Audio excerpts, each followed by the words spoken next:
Charles Barkley, Hall of Famer, Turner Sports Inside the NBA and NCAA analyst. I'm thinking maybe you hosting the Oscars next year. We don't have any problems with anybody coming on stage. What do you think, Chuck? That would be a lot of pressure, brother, to handle that situation. That'd be a lot of pressure. Listen, I love Chris Rock. I love Will Smith. Will was 100% wrong. Let's just leave it right there. I don't want to pile on, but I love Chris Rock. I love Will Smith, but Will Smith was 100% wrong. That's it. But you've had moments where somebody says something to you when you played. Yeah, and I was wrong. When I think I've been arrested 4 or 5 times for punching people, and I was wrong. It's all right to admit you're wrong, Dan. I was wrong. I think I've been arrested 4 or 5 times. I can't remember off the top of my head. And I was wrong when I did it. It was an overreaction.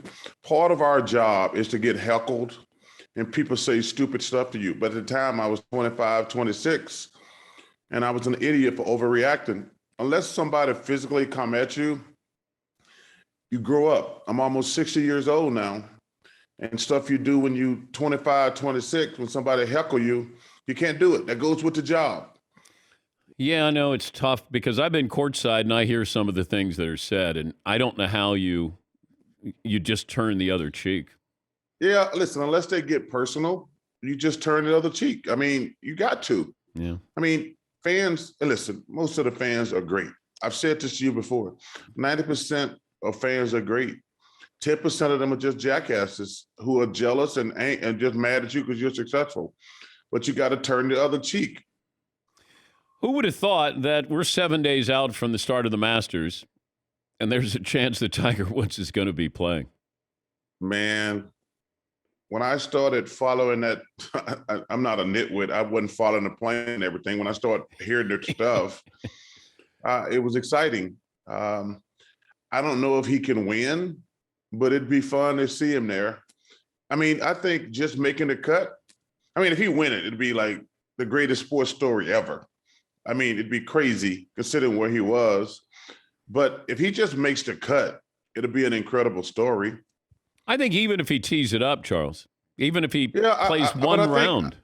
I mean, I think he's going to come back and play at some point. But I'm saying if he was able to make the cut, it'd be a really cool story. How many times you played Augusta? I have never played Augusta. I've had, actually, you know, it's so funny. I was invited to play one time when I was playing, but I couldn't make it work because one of my friends was a puss.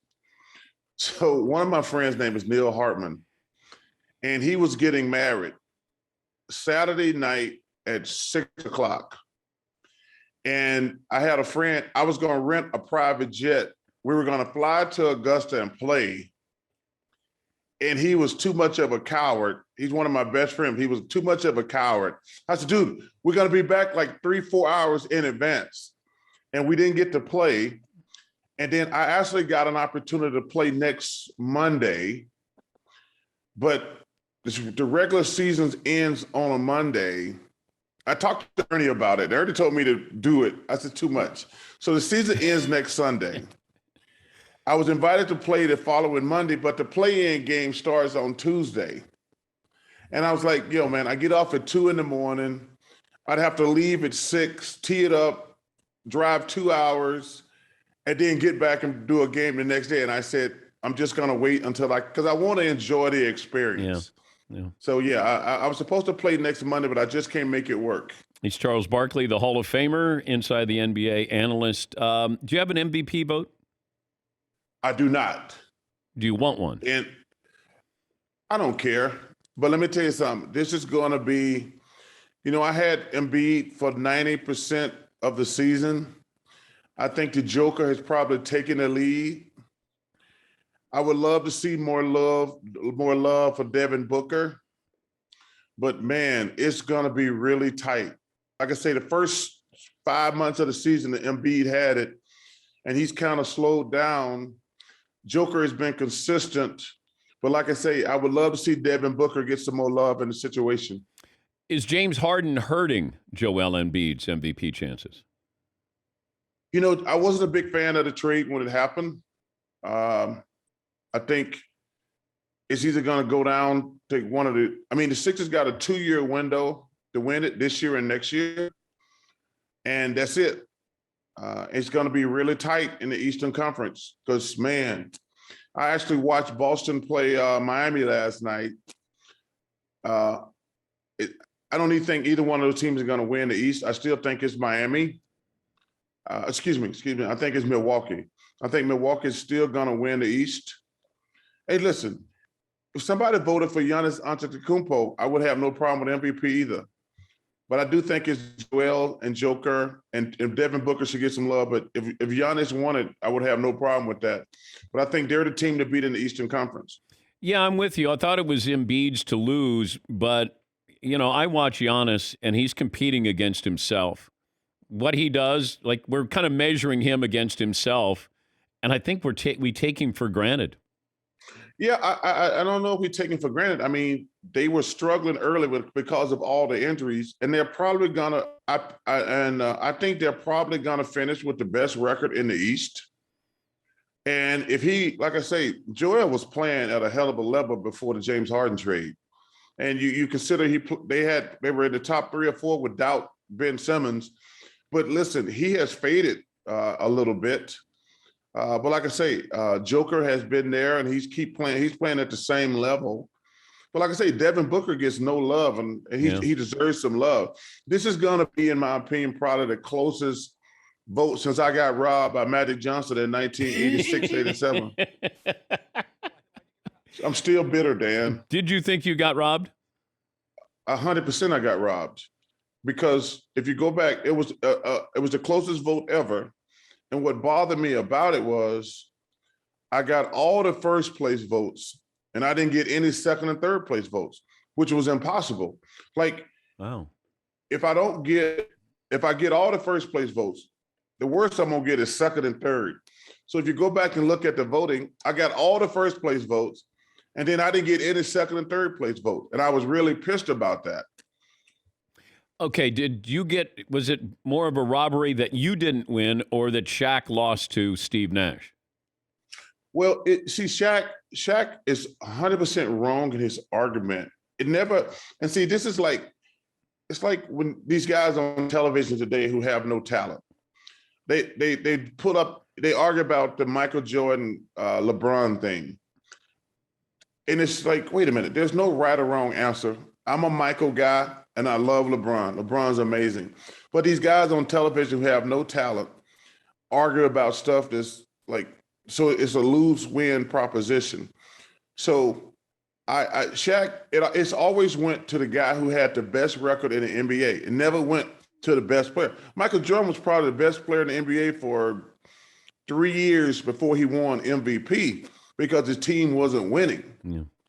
But this argument, Shaq, the Phoenix Suns had the best record in the NBA those years. Was Shaq a better player than Steve Nash? Yes. But my Phoenix Suns had the best record in the NBA. And if you go back and look in the last 30 years, Magic wasn't better than Bird. Whoever had the best record won MVP. Same thing with Kobe. Kobe probably should have won a couple more MVPs because he was better, but his team was mediocre. So this fake argument they have every year, who should get MVP? Joel, Joker, Devin Booker, and Giannis. It's got to be one of those 4 guys. If you vote for somebody else, you're just trying to be contrary. Who does Joker remind you of? Wow, that's a great question, Dan. I don't know, because I don't know if we've ever had a center who could shoot threes. He's probably the best passing center ever. If he reminded me of somebody, he's not as big as him, but probably Sabonis. Okay. Sabonis in his heyday was a great 3-point shooter. He was probably the best passing big man at the time. Joker, man, to shoot threes, his ability to pass the ball. I don't know if we've ever had a guy like him. And the beauty of his game is, we get so enamored with guys who are athletic, Dan, who they're very athletic, but they can't play dead. I mean, you look at the NBA now, we got a lot of guys who can run and jump, but they can't play dead. But to be able to play as great as he is and not really athletic, it's a testament to how great he really is. Well, I see it. It's like when I first saw Luca when he was playing in Europe, and he's playing against grown men, but it looked like he was just getting by them. He was just getting his shot off, but he was. And I thought, God, I don't think he'll get away with that in the NBA. I don't know if, but he does. He just gets by you. He just gets his shot off, but he's doing it against the best players in the world. Well, he does that, but Kawhi Leonard plays like that too. I mean, they just play at their own pace. Joker plays at his own pace. You can never speed them up. They get where they want to go, and they make the play. That's a great example. Luka's amazing, but he plays at his own pace. He doesn't look like he's the most athletic guy in the world. Neither does Kawhi, who's a great player also. But Joker's the same way. I think all three of those guys are great, but they always play at their own pace. You never see them doing stuff like Kawhi made a dunk in the playoffs last year. Everybody went crazy because it was the first time we saw him like really go crazy and dunk on the whole team. But other than that, he plays at a steady pace. How tough is it dealing with Kenny Smith on the set with North Carolina doing well in the tournament? It's unbearable. It's unbearable. He's just a pain in the ass. That's the only way I can explain it. And the thing that's funny, he is way worse off camera than he is on camera. Like the other day, he put his little coffee cup up and put his feet up on the desk and says, "Oh, this is a cakewalk. I just need a cigarette right now." Wow. I mean, listen, and I don't mind it. Hey, when Auburn made it to the Final Four, I was going crazy because we had never been to the Final Four, and it was one of the greatest things in my life seeing Auburn in the Final Four. It was cool. But Kenny is making people Duke fans there. That's hard to do. No, you're either a Carolina fan or you're a Duke fan. Like one of our bosses, Sean, he's the biggest Duke fan in the world. The big boss at CBS, Sean McManus. Sean McManus. But he walks around and he comes in every day and talks about, I really need us to get to the Final Four. Listen, that's the one thing I say, Dan. I've been to the Olympics twice. It's the greatest thing I've ever experienced. But there's nothing like March Madness. It's the coolest event other than Olympics I've ever been part of. And also, Saturday at the Final Four is one of the most amazing experiences of my life.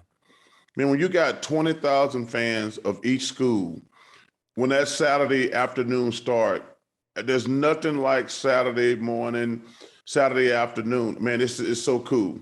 Did Duke or North Carolina recruit you? No, I wasn't a nationwide recruit. I was small. Remember, because I grew from 5'10" to 6'5" in 1 year. So I kind of came on the radar late.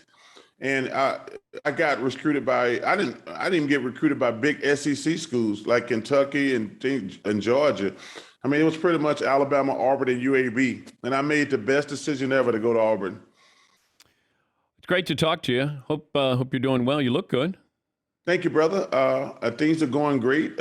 One more weekend and get like 5 days off before the NBA playoffs start. And then it's vacation. Hey, so next year, remember the Super Bowl in Arizona next year? Yeah. I told you, are you going to do the show from the Barkley compound? Well, we're trying to figure out how we can do it. You're not going to be there the whole time there during Super Bowl week. Like you'll be working. Wait, whoa, ho. I only want you there one day, brother. No. My bad. No. Oh, damn. Paulie, I thought you said we were doing the whole week. 6 or 7 days at the Chuck Mansion. Wait. No.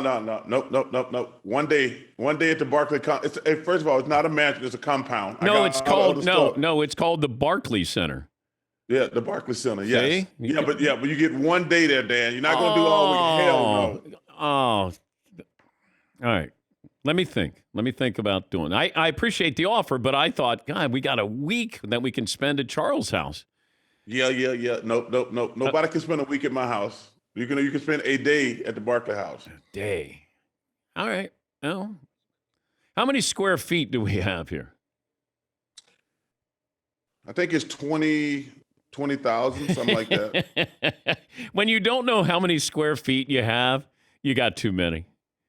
Well, and first of all, let's get one thing straight. You're not coming into the main house.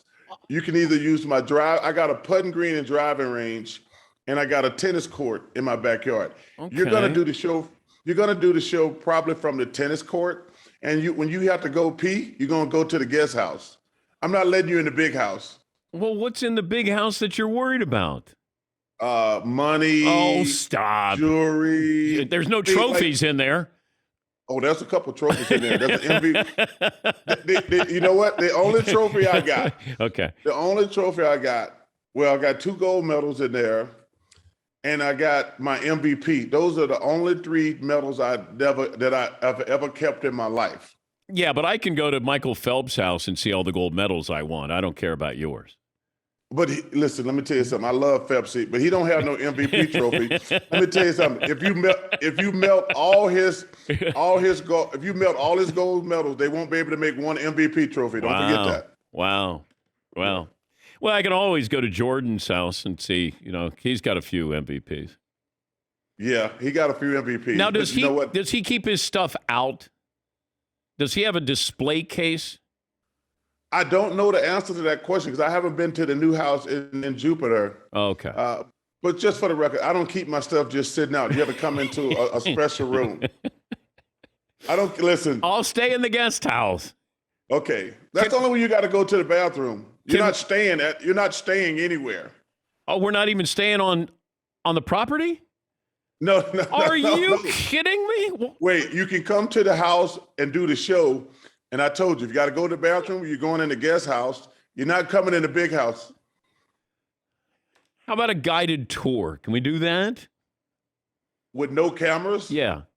Okay, yes, you can do that. Damn, we went from a whole week there to now we have a morning and then we don't even get to stay there. Hey, I tell you what I'll do, Dan, since I got love for you and your guys. I'll let you do 2 days. Oh, God. Get a hold of the big unit, Randy Johnson. He'll let us stay there the whole week. Hey, let me tell you something. I'm pretty damn sure you're not going to the big unit's house. He don't allow anybody around him. He doesn't like anybody. He doesn't like. No, he doesn't.